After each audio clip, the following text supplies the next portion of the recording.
Halo teman semua, nama aku Daniel dan di video kali ini aku akan membahas tentang investasi ilegal maupun robot trading dan semacamnya ya teman-teman. Nah jadi ada salah satu subscriber kita bernama Kak Fiona Janesa berkata, "Kak, bahas seputar robot trading, sekarang lagi marak-maraknya yang katanya kebanyakan sistem Ponzi, makasih." Nah jadi aku nggak cuma bakal bahas soal robot trading tapi soal yang investasi ilegal juga ya teman-teman. Nih kalau misalnya kamu ke website ini, kamu bisa baca barusan ini ada artikel yang berisi tentang daftar investasi ilegal OJK 2022 ya teman. Nah, kamu bisa coba baca-baca di sini. Kamu lihat instrumen apa aja, terus kamu lihat apakah kamu ada investasi di salah satu instrumen yang ada di list tersebut. Kamu coba bisa lihat analisa ya, teman-teman. Nah, di sini kan kita lagi heboh banget sama yang namanya binary option lah, robot trading lah. Nah, karena channel ini adalah channel yang berhubungan dengan investasi, maka ini merupakan tanggung jawab juga mungkin bagi aku buat ngebahas soal ini ya, teman-teman. Nah, di sini kamu bisa lihat daftar investasi ilegal OJK aplikasi binary option, contohnya Binomo, IQ Option, Olimtrade, Quotex, OctaFX, UrbanFX, dan seterusnya ya teman-teman. Ada juga aset kripto. Kemudian nih juga daftar investasi ilegal OJK perdagangan robot trading. Contohnya EA50, OPAC, Net89, Auto Trade Gold atau biasa disebut ATG ya, setahu aku teman-teman. Viral Blast, Rybot Look, DNA Pro, EA50, Sparta, Pin88, FSP Academy Pro. Terus kemudian daftar investasi ilegal OJK Money Game nih. Kamu bisa lihat ada banyak banget ya teman-teman. Mungkin kamu boleh cek di sini apakah kamu salah satu orang yang pernah masukin uang ke berbagai macam platform ini ya teman-teman. Nah, jadi teman, robot trading itu simpelnya itu merupakan salah satu robot di mana di robot itu udah dibikin script ya. Nanti mereka bakal melakukan perdagangan secara otomatis, mereka lihat ada tren tertentu atau apa, mereka bakal jual dan beli secara otomatis sesuai dengan algoritma yang udah disetting di awal, teman-teman. Mereka menjual belikan suatu aset secara otomatis. Nah, tapi apakah robot-robot trading itu beneran mentradingkan, beneran melakukan trading? Itu sebenarnya adalah sesuatu yang kita nggak tahu ya, teman-teman. Tapi biasanya kalau misalnya kita berinvestasi di sana, katanya sih kita bakal ditunjukkan hasil investasinya atau profit hariannya. Nah, cuman yang aku dengar-dengar nih, katanya kalau misalnya mau ngecek suatu robot trading itu asli atau enggak, katanya kalau misalnya suatu robot trading itu asli, harusnya bisa digunakan di semua broker. Cuman pada nyatanya kan kebanyakan robot trading di luar sana mungkin kebanyakan hanya bisa menggunakan broker tertentu ya teman-teman. Nah kalau misalnya udah seperti ini, biasanya itu pasti ada sesuatu di antara mereka, kemungkinan besar ya teman-teman, nggak selalu juga. Cuman kalau misalnya robot trading yang benar, katanya sih harusnya bisa digunakan di semua platform. Nah, kalau misalnya teman-teman nanya ke aku, sebenarnya aku ada yang nawarin nggak sih robot trading ini? Sebenarnya aku udah cukup banyak ditawari robot trading ini. Cuman aku pribadi, aku masih sama sekali belum masuk. Selama ini aku juga nggak masukin robot trading. Aku punya beberapa alasan kenapa aku nggak investasi di robot trading ya teman. Cuma sebelum mulai aku perlu disclaimer dulu bahwa ini semua adalah opini pribadi dan di sini aku nggak menyerang pihak manapun. Jadi aku nggak berusaha untuk menjatuhkan siapapun, ini cuma opini pribadi dari aku. Dan juga mungkin dengan aku ngomong beberapa hal dalam video ini, bisa jadi mungkin nanti aku bakal diserang ya teman. Bisa jadi aku diserang fans ataupun diserang para pengikut mereka atau mungkin diserang dari orang-orang yang berinvestasi di sana. Cuman ya aku bakal menyampaikan apa yang menjadi pendapat aku atau menurutku pribadi. Cuman aku juga perlu sampaikan ini adalah in my humble opinion ya teman-teman, dimana aku bukanlah seorang financial analyst, aku bukan seorang ahli keuangan atau apapun, aku hanya seorang karyawan biasa yang rutin melakukan investasi. Aku hanya seorang karyawan biasa yang sangat passionate dengan investasi, dimana aku selalu menginvestasikan 80% dari penghasilanku. Jadi apapun yang aku katakan di sini, ini merupakan opini aku pribadi dan juga ini menurut pendapatku ya, terlepas itu benar atau salah, itu kembali lagi ke teman-teman nantinya. Nah, jadi teman-teman, alasan aku nggak berinvestasi di robot trading itu sebenarnya ada beberapa. Tapi yang pertama aku bahas adalah yang pertama yaitu legalitas ya, teman-teman. Nah, jadi seperti yang kamu ketahui, legalitas itu merupakan suatu faktor penting kalau misalnya aku pengen menaruh uangku. Kalau misal kamu cek di video-videoku sebelumnya, sebelum aku masukin uangku ke dalam satu platform, pasti hal pertama yang aku bakal cek itu adalah legalitasnya, teman-teman. Dimana suatu platform itu udah beneran udah berizin atau belum? Apakah udah dilegalisasi oleh Bapepti? Apakah udah dilegalisasi oleh OJK? Apakah udah resmi? Udah punya izin? Bukan sembarangan platform investasi, bukan sembarangan institusi yang main beroperasi aja di Indonesia ya teman. Nah mungkin teman-teman tahu kalau misalnya sebagian dari robot trading bakal nunjukin kalau misalnya mereka punya CUPL atau punya izin tertentu. Tapi bisa jadi kadang izinnya itu nggak sesuai dengan apa yang mereka jual ya teman. Jadi kalau misalnya mereka nunjukin izin, kamu harus tetap melakukan analisa lagi. Kamu harus tetap analisa izin apa yang mereka miliki, apakah izinnya benar dikeluarkan dari OJK. Kalau misalnya teman-teman cek di videoku sebelumnya, saat aku menganalisa suatu platform udah masuk OJK atau belum, aku langsung langsung ke website OJK-nya, teman-teman. Namanya website OJK itu udah pasti official dari pemerintah ya. Bahkan OJK websitenya aja udah .go.id. Go itu artinya government.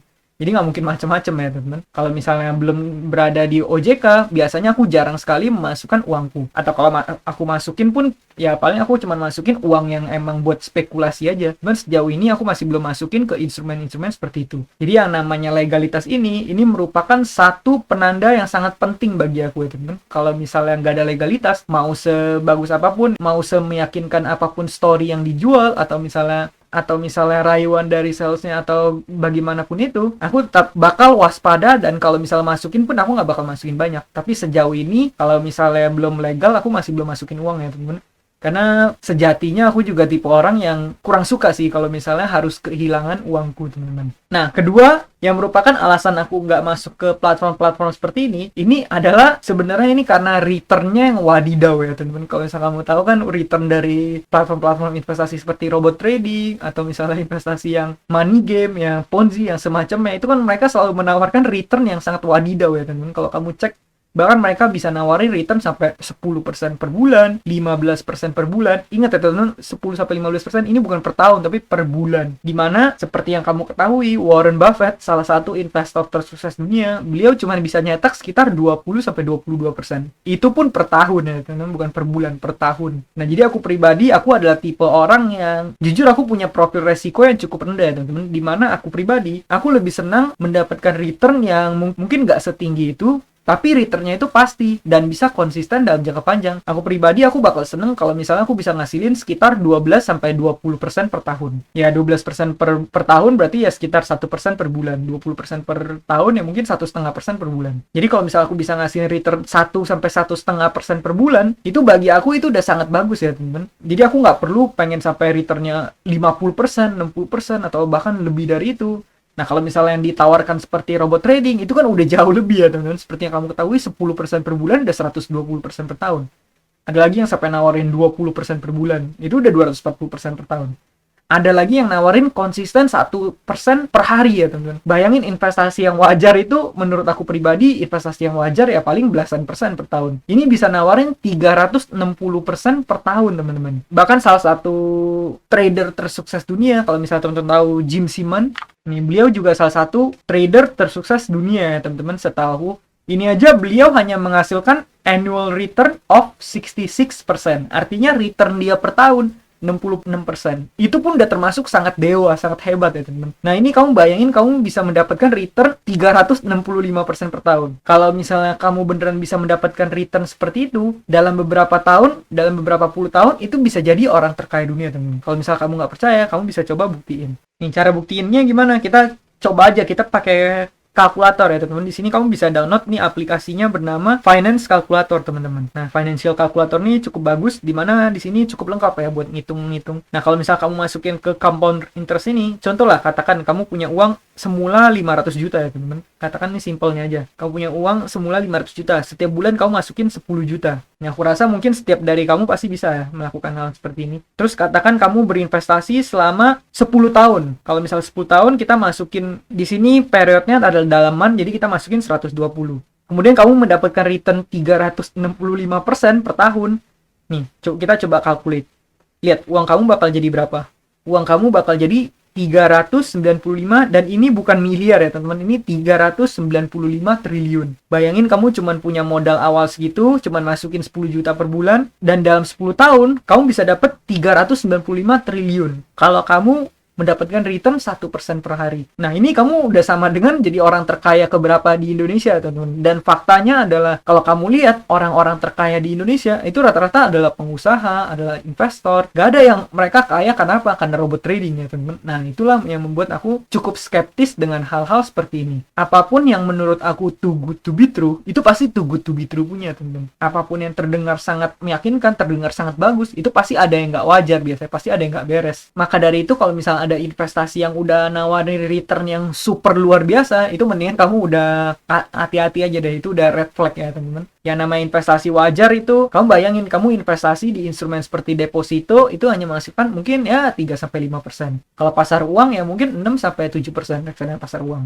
Katakan reksadana obligasi ya bisa 7-9%. Kalau kamu invest di obligasi negara, ya paling juga cuman 7 atau 8%. Ini bayangin kamu bisa mendapatkan return 1% per hari, teman-teman. Apakah itu masuk akal? Menurut aku pribadi sih enggak. Menurut aku pribadi, return yang bisa lebih tinggi dari semacam itu, ya mungkin ya kalau kamu invest di bisnis sendiri, atau misal kamu invest di diri sendiri, investasi ilmu, investasi skill, baru bisa returnnya sampai segitu. Kalau misal kamu cuma naruh uang, tiba-tiba returnnya bisa segitu, itu udah nggak masuk akal ya, teman-teman. Kalau misalnya beneran bisa 15% per bulan, ya udah aku tinggal taruh 500 juta, terus aku diem aja, teman-teman. Aku tinggal diem aja, dapat 70 juta. Terus aku nggak usah ngapa-ngapain dapat uang sebanyak itu, kan nggak masuk akal ya, teman. Itulah yang membuat kenapa aku nggak berinvestasi di instrumen semacam itu, karena returnnya yang super luar biasa ya. Nah, terus yang ketiga ini adalah skemanya yang fokus pada perekrutannya. Nah, jadi biasanya salah satu contoh dari Ponzi atau money game, rata-rata itu mereka memiliki ciri-ciri yang mereka lebih fokus kepada perekrutan ketimbang dengan produk yang dimilikinya, teman-teman. Nah, jadi seperti robot-robot trading itu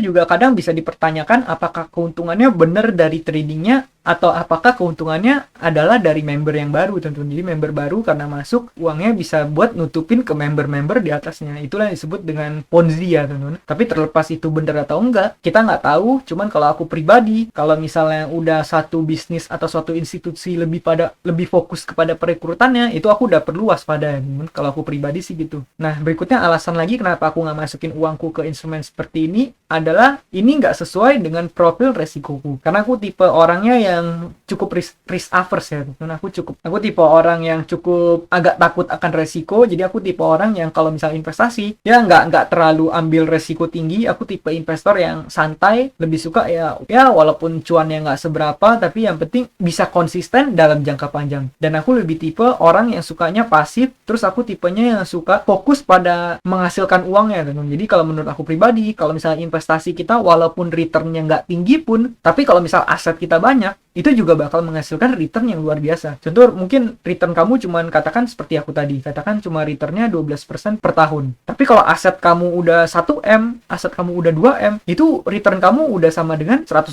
juta sampai 240 juta per tahun. Itu udah 10 sampai 20 juta per bulan. Nah, kalau aku pribadi sih, menurut aku pribadi gitu ya. Tapi kalau misalnya kamu gimana, itu kembali disesuaikan dengan profil resiko kamu, kembali lagi disesuaikan dengan cara main kamu. Cara main setiap orang berbeda-beda. Menurut aku pribadi gak ada yang benar, gak ada yang salah. Cuma kalau aku pribadi, aku tipe orangnya seperti itu ya, teman. Nah, kalau misal kamu ikutin aku dari video-video sebelumnya, kan aku pernah nyusun portofolio dan juga aku nunjukin ke teman-teman gimana sih cara kita melakukan penyusunan portofolio yang setidaknya aman dan juga cukup minim resikonya. Ini cukup diverse, disebarnya cukup banyak. Di situ kan kamu bisa lihat. Sebenarnya di bawah aku juga tulis ya kamu boleh aja taruh ke instrumen semacam robot trading. Tapi di sini aku udah cantumin nih kalau misalnya itu merupakan risk profile-nya yang ultra high, kemudian di depannya aku tulis bahwa itu lebih ke arah spekulasi ketimbang investasi. Makanya aku sendiri sebenarnya nggak against kalau misal kamu pengen masukin uang boleh, cuman yang aku warning adalah yang penting kamu harus tahu kalau misalnya itu adalah instrumen spekulasi. Jadi kalau misalnya kamu pengen masukin pun, ya kamu tahu berapa persen yang perlu kamu masukkan ke sana. Nah, di sini aku cuman masukin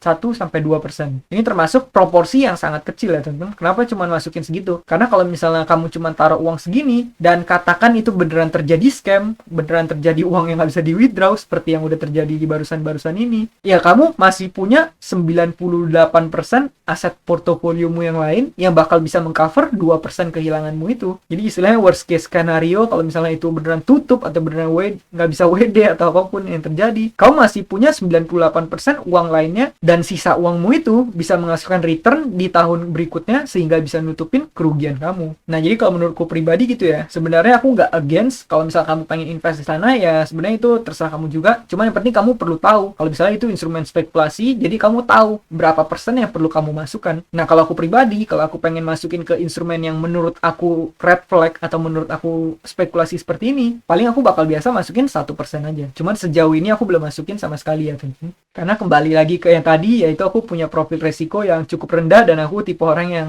kalau bisa nggak mau kehilangan uang, teman-teman. Nah, sebenarnya hal-hal seperti ini kenapa banyak rakyat Indonesia yang bisa masuk seperti ini? Ini nggak cuma robot trading, tapi juga yang lagi belakangan heboh ini, yaitu isu afiliator atau isu binary option. Ini karena kebanyakan atau mayoritas dari kita semua itu mudah sekali terjebak dengan yang namanya skema cepat kaya, teman-teman. Karena seperti yang kita ketahui, setiap dari kita pasti punya greed dalam diri kita. Apalagi kalau kita lihat, waduh, itu bisa menghasilkan uang cepet banget. Apalagi yang seperti yang lagi heboh tuh binary option, yang bisa sampai menghasilkan return super duper tinggi, bisa cepet kaya, bisa ceritanya bisa cepet kaya dari instrumen seperti itu. Nah, banyak sekali orang yang terjebak dengan hal seperti itu ya, teman. Nah, tapi buat teman-teman semua yang kalau misalnya ada yang kehilangan uang di instrumen seperti robot trading atau di binary option, aku tetap berharap supaya kalian semua bisa mendapatkan hak kalian kembali, bisa mendapatkan uang kalian kembali kalau misalnya masih bisa pun ya, teman. Tapi kalau misalnya nggak bisa, ya aku tetap berharap ini bisa dijadikan pelajaran buat kita semua, dan aku yakin di kedepannya kamu bakal bisa bangkit jauh lebih besar lagi. Karena biasanya hal-hal seperti itu, kegagalan seperti itu bakal jadi pelajaran buat kita. Dan emang jalannya biasa orang kalau misalnya pengen mencapai sukses pasti akan banyak gagal-gagalnya dulu, teman-teman. Ya kalau misalnya kamu beneran hilang uang dari hal seperti itu, ya anggap aja itu sebagai pelajaran ya, teman-teman. Nah, jadi pesanku buat teman-teman semua adalah yang namanya skema cepat kaya itu pasti nggak ada ya, teman-teman. Bahkan aku pribadi, aku bisa sampai ke titik ini pun dari investasi yang udah aku lakukan selama bertahun-tahun dengan pengorbanan yang cukup besar ya, dimana aku selalu hidup irit, dimana aku selalu menginvestasikan 80% dari penghasilan. Itu pun asetnya masih nggak seberapa dibandingkan kalau misalnya investasi di instrumen yang semacam itu ya, teman-teman. Nah, jadi teman-teman, pesan yang aku pengen sampaikan adalah yang namanya skema cepet kaya seperti itu perlu diwaspadai, karena pada akhirnya nggak ada yang bisa mencapai kekayaan dengan mudah ya, teman-teman. Semuanya pasti butuh kerja keras, butuh konsistensi, butuh perjuangan, butuh pengorbanan, terus juga harus nikmatin prosesnya. Mungkin kamu bakal berdarah-darah seiring berjalannya proses. Aku pribadi juga nyampe ke titik ini bukanlah titik yang mudah. Aku pernah cerita dulu aku kerja sampai 2 pekerjaan, terus aku juga pernah gagal mencoba beberapa hal, pernah coba jualan lah, pernah coba side hustle yang lain, pernah gagal di bidang lain juga. Itu pun masih belum terlalu sukses ya, teman-teman. Itu pun asetnya masih nggak seberapa, dan itu pun pertumbuhannya nggak sesignifikan itu. Pertumbuhannya perlahan, dan perlahan. Nah, jadi kalau misalnya ada skema yang cepet kaya seperti itu, kalau bisa jangan terlalu dipercaya. Kalau misalnya udah penawarannya too good to be true, kamu perlu red flag ya, teman-teman. Kamu perlu hati-hati. Apapun yang too good to be true itu pasti emang too good to be true, teman-teman. Nah, aku juga pengen sampaikan bahwa sebenarnya literasi keuangan itu penting banget. Kenapa aku bilang literasi keuangan penting banget? Karena teman-teman, setelah udah banyak kejadian seperti ini, binary option udah terungkap, terus juga robot trading ini lagi pada heboh, aku berani jamin di kedepannya pasti ada berbagai macam instrumen, berbagai macam cara baru, berbagai macam scam dan ponzi baru, teman-teman. Ya mungkin bakal datang dan dikemas dengan cara yang berbeda lagi, teman-teman. Gak nutup kemungkinan di kedepannya pasti bakal banyak instrumen-instrumen bodong lainnya, teman-teman. Pasti ada season berikutnya, pasti ada season 2-nya, season 3-nya, season 4-nya. Inilah kenapa menurut aku pribadi pada akhirnya kita sebagai investor itu penting banget bagi kita untuk punya yang namanya literasi keuangan. Yang penting kita dalam berinvestasi kita harus selalu melakukan riset kita sendiri ya, teman-teman, atau DYOR, do your own research. Jangan sampai karena orang bilang ini kamu langsung mudah percaya karena misalnya teman kamu bilang, atau bahkan kadang keluarga sendiri yang ngajak, terus kamu mudah percaya langsung cemplungin uang ke sana. Jangan sampai, teman. Pada akhirnya kita yang harus melakukan riset sendiri. Termasuk apapun yang aku katakan di channel ini, semua yang aku katakan di channel ini, ya tetap kamu harus lebih analisa lagi, lebih dalami lagi. Jadikan ini sebagai saran aja, jangan dijadikan sebagai patokan ya, teman. Jadi kita sebagai seorang investor, kita harus punya yang namanya kemandirian. Jangan sampai karena orang kiri kanan bilang ini, kamu langsung ngikut, kamu nggak ngerti apa-apa, tinggal cemplungin uang. Jangan seperti itu ya, teman. Kita harus punya yang namanya kemandirian. Nah, jadi mungkin sekian aja, teman, pembahasan kita pada hari ini. Sekian adalah alasan-alasan kenapa aku nggak masukin uangku ke instrumen robot trading. Tapi aku juga sebenarnya nggak against itu, cuman yang penting kalau kamu pengen masukin, kamu harus tahu kalau itu instrumen yang bukan high risk lagi, tapi ultra high risk ya, teman. Karena sesuai prinsip utama investasi, yang namanya low risk pasti low reward, yang namanya high risk pasti high reward. Nggak ada instrumen yang low risk high reward. Ada sih yang low risk high reward, itu cuma investasi ke diri kita sendiri atau investasi ke ilmu kita sendiri, itu low risk high reward, atau bisa dibilang no risk. Karena kalau kamu investasi ke diri sendiri, yang nggak ada ruginya juga kan, teman-teman. Kamu tambah pinter, keahlian kamu bertambah, kemampuan kamu mencetak uang juga bertambah. Nah, jadi gitu ya, teman-teman, video pada kali ini. Nah, kalau misalnya teman-teman ada yang kehilangan uang di sana, aku juga berharap teman-teman bisa mendapatkan haknya kembali, atau mungkin sebagian dari uang uangnya bisa kembali, atau bahkan kalau misalnya kamu yang terpuruk, pasti nanti kamu bakal bisa bangkit lebih besar lagi nantinya di kedepannya. Aku pasti doakan selalu yang terbaik buat para teman-teman semuanya ya. Semoga teman-teman semua bisa mencapai tujuan keuangannya masing-masing. Sekian video dari aku. Bagi teman-teman yang pengen bantu channel ini, kamu bisa menggunakan kode referral yang udah aku sebar di kolom deskripsi di video ini. Kemudian bagi kamu yang pengen belajar berbagai macam platform investasi, kamu bisa cek ke bagian playlist di channel ini ya. Aku udah kategoriin berbagai macam playlist menurut instrumennya, dan rata-rata dari playlist tersebut semuanya udah beroperasi secara legal di bawah OJK ya. Jadi kamu nggak perlu ragu, yang penting kamu tontonin aja dan kamu pelajari dulu sebelum kamu mulai berinvestasi. Sekian video dari aku, semoga video ini bermanfaat, dan akhir kata jangan lupa untuk selalu invest in yourself. Sampai jumpa di video berikutnya. Bye.